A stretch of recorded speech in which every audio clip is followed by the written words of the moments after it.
Alright, real fast, let's go over the concept of nitaku here, just in case of defense.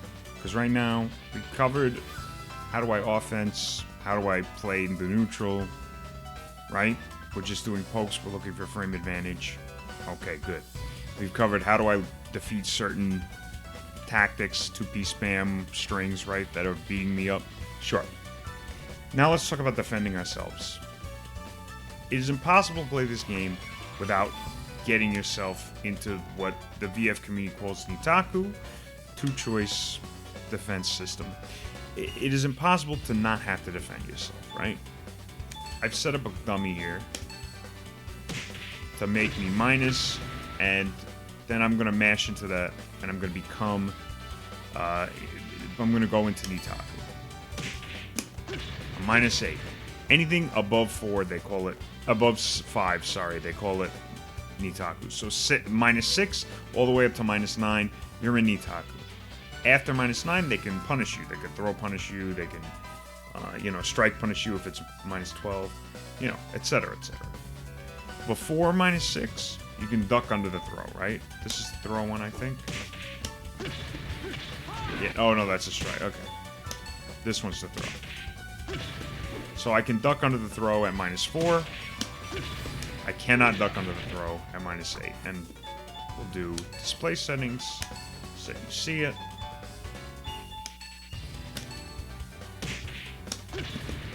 There you go. When I'm counter hit, I can't duck it. That's it. So that's the idea. So now you're in a situation like that. Maybe something you did got blocked. Maybe they hit you like they're hitting me now and I got counter hit. You need to learn how to defend yourself in that situation. It's not ideal, but you're going to be in that situation. You're going to be in that situation a lot, right? So let's talk about it. The first defense that you have is, let's say that you're blocking, right? So if you block, you're defending against strike. You're going to lose to throw. So the best way to cover yourself here is to guess which throw they're going to do and try to break that throw. But realize that by choosing to block, you are specifically saying, I'm defending against strike, I'm opening myself to throw. So even if you pick the wrong throw, don't worry about it. It's not a big deal. Just pick a throw. If you were really worried about throw, we'll talk about how to defend that in a second. There you go. We broke it. So you can cover both options with that, but it's an imperfect cover, right? Because if you pick the wrong option, like if I pick back throw, he's throwing it. All right. So let's say that you need to defend against throw. Well, I can strike him. I can use any strike. Remember, we went over this. Any strike. So some of it can be very damaging. So that's great. But the strike is going to what? Lose to the throw. So this is where some characters will counter hit launch you or whatever. In this case, I have him set to do like a launcher. It's not a great launcher, but it's close to a counter hit launcher you might see. There's a reason I didn't use super dash elbow. We'll get to there in right now. So let's say that I want to block. Block will work against the counter hit launch or the launcher, right? But I can also evade too, right? And then I can punish. Whereas with this, I can't necessarily... Oh, sorry. Whereas with just a regular attack, I can, go for a mix myself. And I can try and attack, I can try and throw. I can't punish, right? But with this one, if I evade, I can punish as long as I evade the whole thing. Remember, don't push the button until it's done. There you go. I can punish, right? And we can go and show that it's a punish.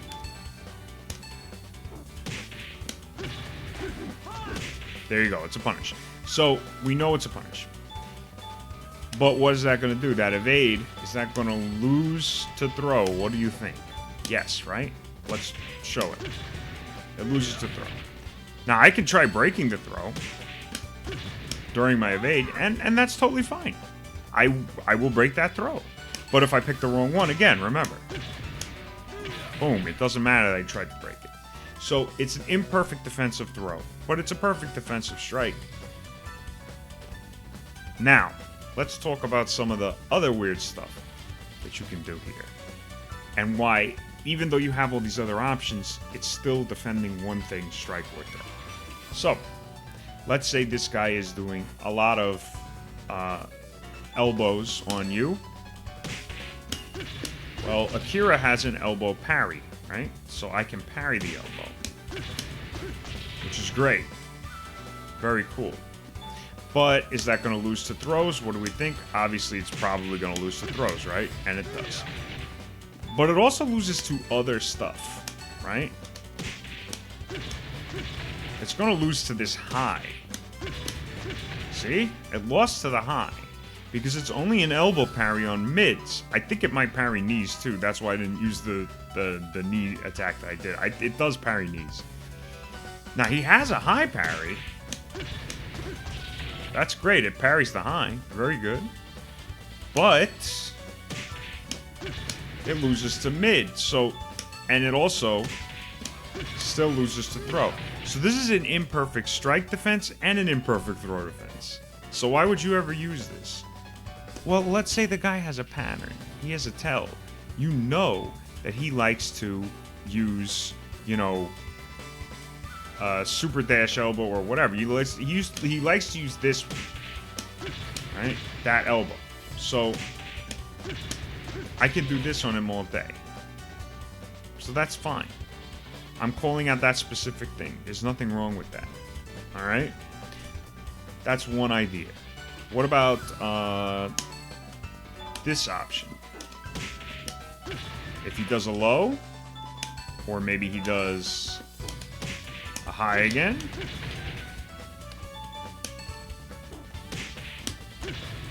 I can duck and block the low. And I can duck under the high. In fact, I can even whiff punish this. Right? But I cannot duck the throw.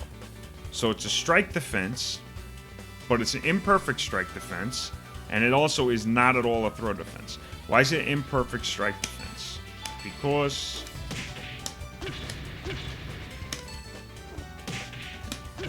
I cannot duck and block the mid, obviously, right?